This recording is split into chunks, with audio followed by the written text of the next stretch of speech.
आपके अविश्वास, शक करना, ढिठाई करना, चर्च नहीं आना, जानबूझ के नहीं आना, जानबूझ के करना, जानबूझ के करना, जानबूझ के लेजी करना, जानबूझ के बैठे रहना, जय मसीह की नहीं बोलना, उत्तेजित नहीं होना, ऐसे बैठे बैठे एकदम वो कर रहे हैं। पूरा रेस्ट करके आए हो ना मेरे प्रियो। ये ऐसे पाप हैं जो तुमको फुसला दे। दलीला ने सैमसोन को फुसलाया, परंतु परमेश्वर ने उसे बचाया। वो जानता है हम घास के समान हैं, हम फूल के समान हैं। पापी वे नहीं है।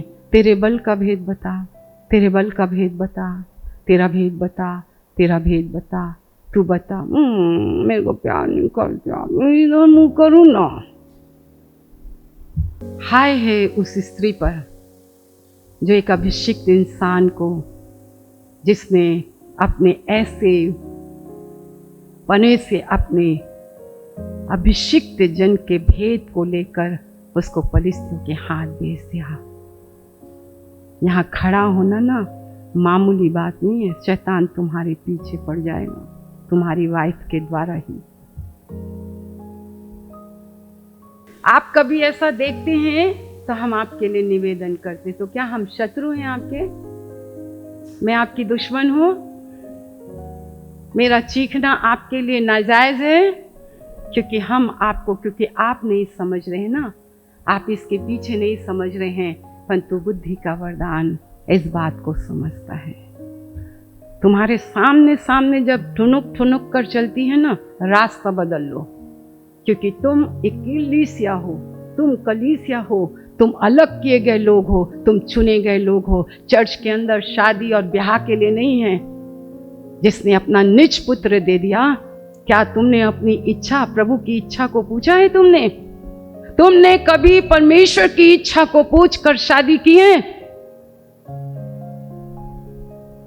क्या तुम जानते हो अनंत जीवन तुम्हारा है? क्या तुमने उसके पुत्र पर विश्वास किया है? क्या तुम्हारे को हियाव है? क्या तुम उसकी इच्छा में प्रार्थना करते हो?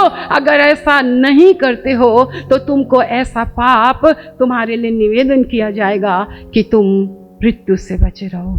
पर एक ऐसा भी पाप है, नेक्स्ट हम पढ़ेंगे।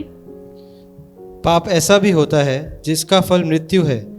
इसके विषय में मैं विनती करने के लिए नहीं कहता, सब प्रकार का अधर्म तो पाप है, परंतु ऐसा पाप भी है जिसका फल मृत्यु नहीं। पवित्र आत्मा के विरोध में किया गया पाप कभी क्षमा नहीं होता है। एक परमेश्वर का जन जो पवित्र आत्मा से भरकर चुना जाकर आपके नगर, आपके शहर, आपके घर, आपकी जिंदगी में आता है, बी अलर्ट, बी केयरफुल। जो तुम्हारे विषय में दिखा ना, दोनों भाई एक ही सा कोट पहने हैं, उधार का कोट नहीं है। मेरे प्रियो, ये परमेश्वर का वचन है। आइए मेरे साथ निकालें यूहन्ना की पुस्तक उसका 17 अध्याय। बहुत धन्यवाद प्रभु का आपके लिए, आसपास रहने के लिए, इस पवित्र वार के दिन को पवित्र मानने के लिए। यूहन्ना रचित सुसमाचार, यीशु मसीह हमारा महान महायाजक है और 3 कैटेगरी के लिए वो प्रार्थना करता है। सबसे पहला है यीशु की महायाजकीय प्रार्थना स्वर्ग के लिए। बच्चों को ये बातें समझ में नहीं आएंगी। ये बातें बच्चों के लिए नहीं है, रूठने मनाने वालों के लिए नहीं है, चापलू वो लॉलीपॉप ये नहीं है। तू देगा तो होगा, तू नहीं देगा तो होगा, तू ऐसे करेगा तो होगा, तू ऐसे नहीं करेगा तो होगा। उनको शाबाशी दिया जाए, चर्च आना, हाँ आपको ऐसे होगा, चर्च आना, हाँ आपको बजाने के लिए दिया जाएगा, चर्च आना, हाँ आप गिटार बजाना, चर्च आना, हाँ आप ऐसे करना। वो बस इसी लालच में आते, पूरा चर्च इसी लालच में आता है। सबसे पहला है उनकी प्रार्थना, महायाज की प्रार्थना, हम उसको बाद में समझाएंगे।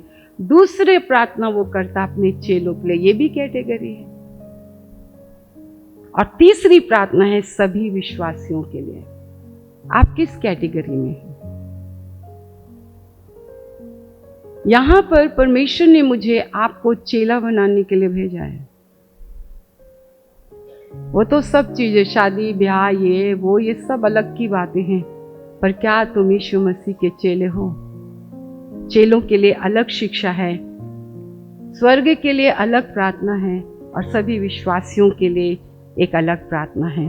परंतु अपने चेलों के लिए आप मेरे साथ पढ़ेंगे, ज़्यादा नहीं, 15, 16, 17। मैं ये विनती नहीं करता कि तू उन्हें जगत से उठा ले, परंतु यह कि तू उन्हें उस दुष्ट से बचाए रख। हाँ, जैसे मैं संसार का नहीं, वैसे ही वे भी संसार के नहीं।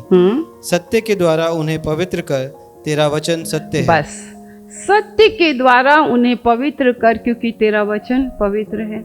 मैं उनके लिए ये विनती नहीं करता कि तू उनको संसार से उठा ले। कहेंगे उठा ले प्रभु जी, ये दुख देखा नहीं जाता, उठा ले। नहीं, उठाऊंगा तो नहीं, तेरे को दुख में ही डालूंगा, तेरे को दुख की भट्टी में ही डालूंगा, तेरा बड़बोलपना में बताऊंगा, तेरा विश्वासीपना में बताऊंगा। पर मैं ये प्रार्थना करता हूं कि उस दुष्ट से बचाए रख। हेलो, ये चेलों के लिए प्रार्थना यीशु मसीह की। अभी मैं आपको, जब आप बनोगे चेले, उनकी अलग कैटेगरी है।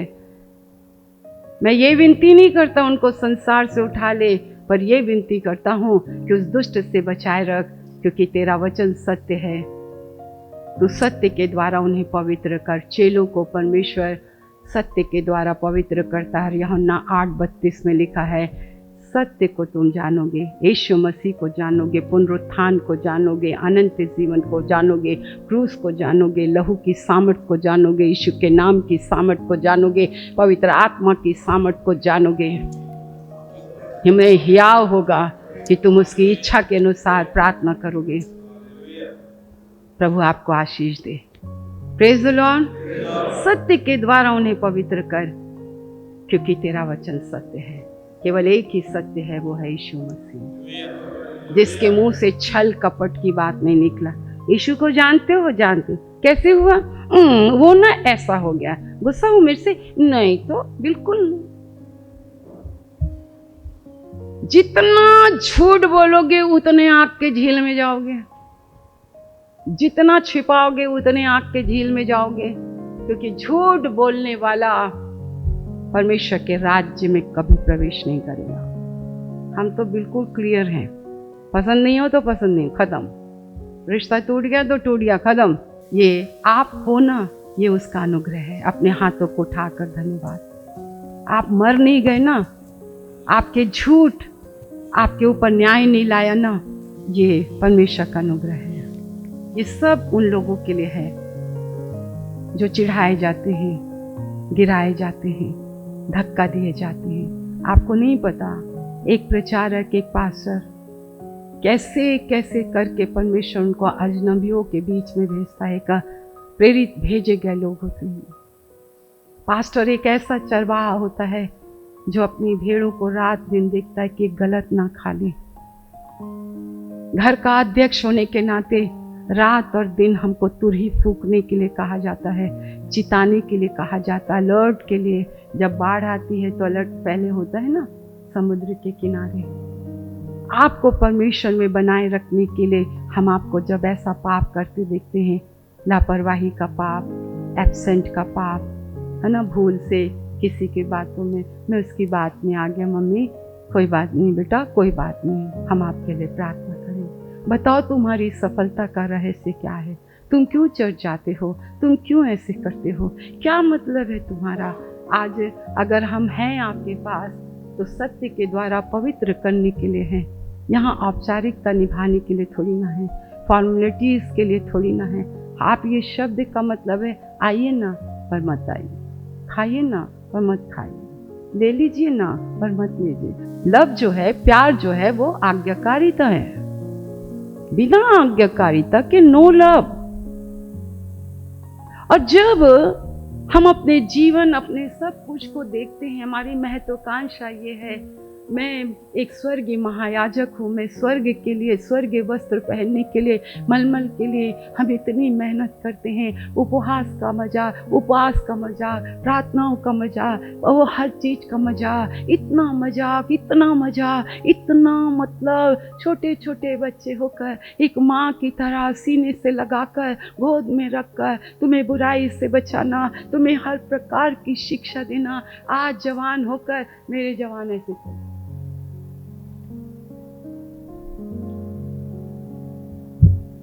ये बताओ, ये बॉडी तुमको दुष्ट आत्मा से छुड़ा सकती है?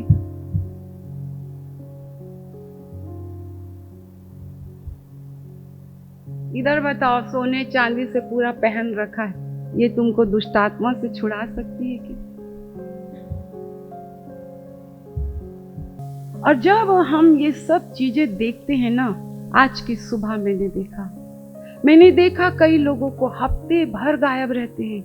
आज आपके परिवार को कहां से परमेश्वर ने श्रापों से उठाया। आज हम लापता हैं, हमारे पास परमेश्वर को समय नहीं है। हम चर्च में ऐसा व्यवहार करते हैं, हमें नम्रता से भरना चाहिए। सुंदर कपड़े पहनकर, वो सब पहनकर झाड़ू लगाने में क्या शर्मिंदा है? मेरे यीशु का हाथ लहू लुहान हुआ तेरे हाथ को पवित्र करने के लिए, तेरे हाथ को संपत्ति प्राप्त करने के अधिकार के लिए। तू मैन्यूक्योर पेडिक्योर करा के तुम अपने हाथ को बचाते हो। हाँ, तुम अपने चेहरे को बचाते हो। तुम अपने परमेश्वर के भवन में तुमको ये चिंता होती हम काले हो जाएंगे। अरे काले हो गए क्या? परमेश्वर के दिल वाले तो हैं। हमने अपनी सुंदरता को उसके लिए खो दिया। और आपको पता है, बाज जो होता है ना, उकाब, ईगल जो होता है, उसको कौन छेड़ता है? कौन उसकी पीठ में? अभी बुद्धिमान होगे तो समझ जाओगे। उसके पीठ पर न चढ़ के अपनी काली चोंच से ना उसको मारता रहता।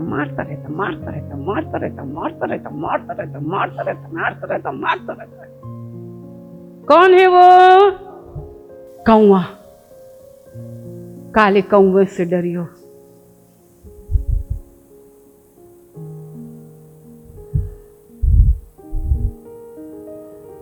मायके जाने वालों की सूटकेस तुम लोग तैयार रखा करो। काले कौवों से डरियो। बाज, ईगल, उखाब, वो यह ऐसे उड़ता है? ऐसे नहीं उड़ता। वो किसी के घर में खाना वो देख के होता है क्या? नहीं होता। उसकी उड़ान ऊंची और ऊंची होती है। उसको मारता रहता है। और आपको पता है, वो कुछ नहीं बोलता। No reaction, no react. उसको कुछ नहीं होता। फिर वो मेरी तरह होता, मार लिया ना, अब चल। फिर क्या करता है? उस कौवे को वहीं बैठा रहता वो कौवा। फिर वो जाता है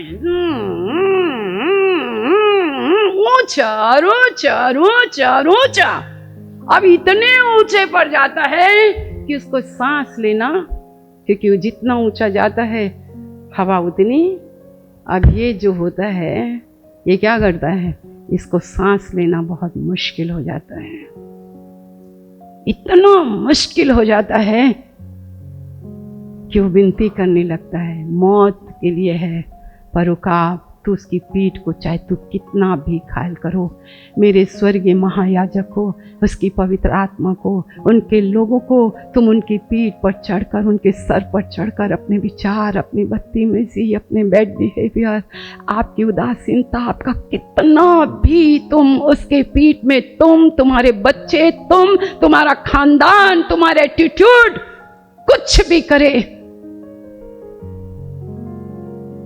कौवा कभी नहीं जीतता। My lord is a victorious Lord. कोई आपको गिरा नहीं सकता, कोई आपको घायल नहीं कर सकता। आपको कोई कितना भी आपके पीठ में करे, आपकी प्रार्थना, आपका विश्वास, आपकी आशा, आपकी लगन, आपकी आज्ञाकारिता, आपकी गंभीरता, आपकी विश्वास योग्यता,